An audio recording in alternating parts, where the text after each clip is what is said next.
In today's video, I'm going to show you how to delete Chrome cookies quickly and easily, step by step.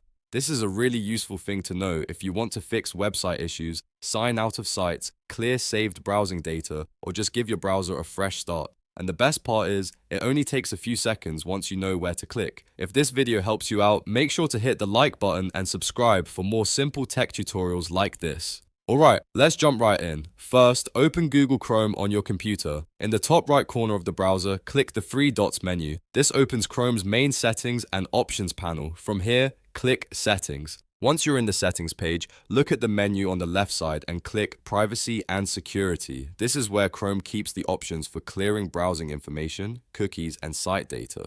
Next, click Clear Browsing Data. Chrome will open a new window with a few different cleanup options. In this window, make sure you select Cookies and Other Site Data. This option is the one that removes cookies from websites, which can help with login problems, loading errors, and privacy cleanup. You can leave other options unchecked if you only want to remove cookies. After that, click Clear Data. Chrome will now delete the selected cookies and site data from your browser. Depending on how much data you have, this may take just a moment. Once it's finished, your cookies will be cleared and you may notice that some websites sign you out, which is completely normal. That's because cookies often store login sessions and site preferences. And that's it. You've successfully deleted Chrome cookies. If this tutorial helped, please give it a thumbs up and subscribe so you don't miss the next easy how-to video. Thanks for watching, and I'll see you in the next one.